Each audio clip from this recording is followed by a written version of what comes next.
صباح الخير، يا رب تكونوا جميعا بأحسن صحة وأفضل حال إن شاء الله. في فيديو النهاردة هنعمل مع بعض القرص الفلاحي بالطريقة الأصلية جدا بتاعتها، الطريقة الحلوة قوي بتاعت أمهاتنا اللي هي يعملها بالزبدة الفلاحي والقشطة واللبن الرايب والحاجات اللي بتخلي ريحة القرص تحفة وطعمها وقد إيه بتكون هشة وجميلة. النتيجة حلوة قوي، تحفة بجد، كانت رائعة. قد إيه هي كانت طرية وفيها كده طعم ميكس السمنة الفلاحي مع اللبن مع القشطة، حاجة كده جميلة جدا.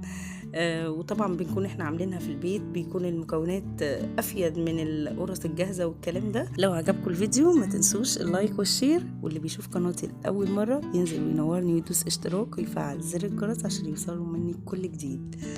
هيكون معانا كيلو من الدقيق، وان شاء الله في صندوق الوصف هكتب لكم مكونات 3 كوبايات عشان اللي حابب يعمل نص الكمية. وهنضيف معاه 3 معالق كبار من السكر، معلقتين كبار من الخميرة، ومعلقة كبيرة من البيكنج باودر، ومعلقة صغيرة من المحلب، وده اختياري أو ريحة الكحك، وده ممكن نستغنى عنه يعني مش أساسي في الوصفة، بس أنا حبيت أضيف نكهة بس. ومعلقة صغيرة من الملح، كمان 3 معالق من السمسم أو معلقتين أو ممكن نستغنى عنه خالص. وهنقلب كل المكونات الجافة مع بعض، وممكن زي ما قلت لكم نستغنى عن السمسم وعن المحلب كمان، يعني دي حاجة كده إضافية، ولو مش موجودة عندنا مش هتأثر خالص، وبرضه هيطلع الطعم حلو جدا. وهنضيف ليهم كوباية واحدة من السمنة المذابة بالشكل ده كده.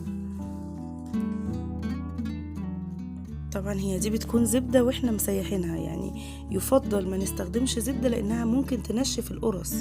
لو عايزين القرص طرية زي ما احنا مطلعينها كده هنسيح الزبدة ونستخدمها، ما نستخدمهاش على طول.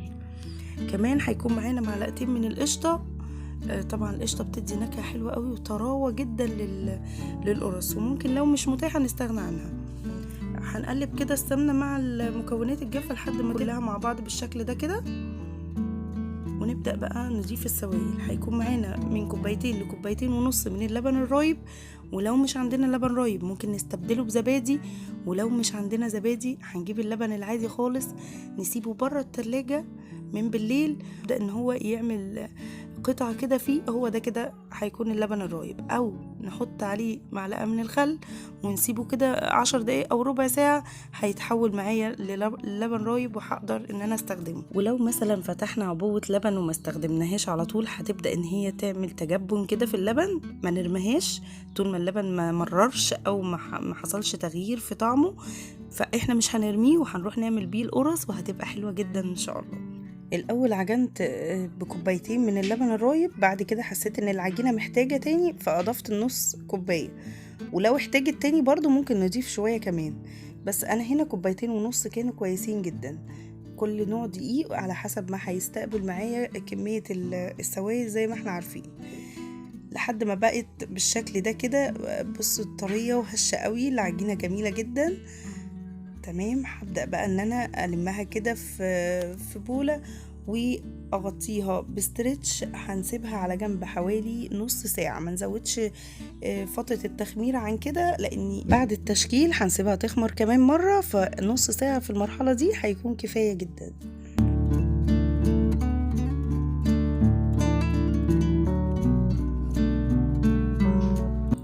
هنا بعد ما عدى نص ساعة دفعت بالشكل ده كده. بصوا كمان هوريكم قد ايه هي هشة كده وجميلة. بصوا العجينة ممتازة قوي. هنبدأ بقى ان احنا نعملها كرات كده بالشكل ده اهو زي ما انتم شايفين. هنسويها بس وبشكل كده مبسط خالص، يعني حتى تشكيلها مش صعب ولا حتى عجينتها صعبة خالص، يعني انتوا هتقوموا كده تجهزوا المكونات في 5 دقايق وهتكون جاهزة معاكم، وهتبدأوا تشكلوها بالشكل ده. هنعمل كمية الكرات وبعد كده نرصهم في صينية، سواء كانت صينية كده من غير ورق زبدة، او لو عندنا ورق زبدة كمان هنحط فيها وبرضو بتبقى حلوة قوي. بصوا هنوزعها كده ونسيب مسافة بين كل واحدة والتانية، لاننا لسه هنفردهم، وكمان ندي فرصة لمرحلة التخمير ان هم ياخدوا راحتهم كده.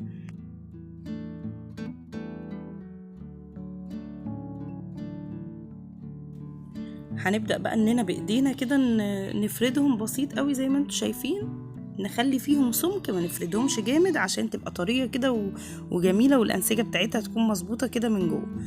ونحاول واحنا بنفردهم قدر الامكان نفردهم بشكل دائري عشان يكونوا شكلهم يعني نوعا ما ان هم مظبوطين كلهم زي بعض.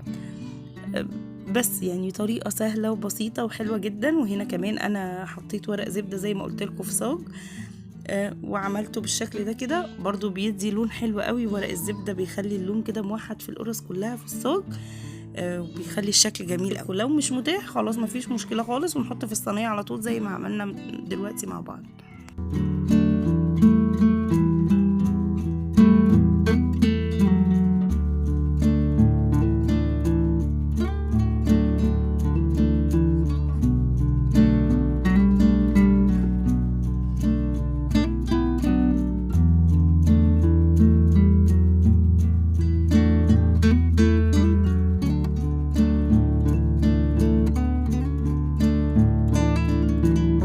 بعد تشكيل كل الكمية اللي معانا هنسيبها زي ما هي كده ساعة تخمر، وبعد كده مباشرة هندخلها على فرن ساخن مسبقا على درجة حرارة 160. نحاول درجة حرارة الفرن ما تبقاش عالية قوي عشان ما تحرقليش القرصة من تحت وما تكونش استوت كفاية. هي كده كده مش بتاخد ربع ساعة وتكون مستوية. هندخلها هنا على درجة حرارة 160 أو 180.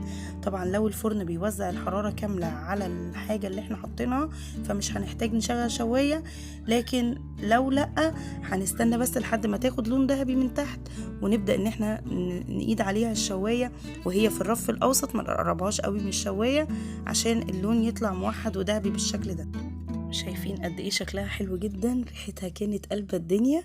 دايما لما بعمل حاجات من المخبوزات دي بحس كده بأيام زمان الجميلة، أيام ما كنا صغيرين ومامتنا بتعمل لنا الحاجات الجميلة دي. بجد أيام حلوة جدا، ونحاول إن احنا على قد ما نقدر نعمل كل حاجة بإيدينا لولادنا في البيت. هم هيحسوا بفرحة الحاجات دي بعد كده، وكفاية إن احنا كمان بتكون حاجة ضمنها. بصوا طرية جدا وحلوة قوي وجميلة، ولونها كمان حلو قوي. وكيلو الدقيق كمان عمل معايا كمية حلوة جدا، وكمان لو استخدمت نص الكمية. عشان كده لو أول مرة هتعملوها هتجربوا كده في 3 كوبايات دقيق بس، برضو هيعمل معاكم كمية كويسة قوي. هنقدم بقى القرص دي مع كوباية شاي أو كوباية شاي بلبن. قد ايه الجمال والحلاوة والطراوة وكل حاجة بجد تحفة. إن شاء الله طريقة النهاردة تكون عجبتكم والفيديو يكون كان خفيف عليكم.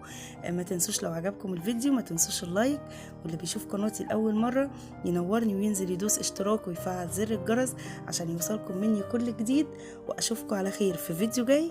مع السلامة.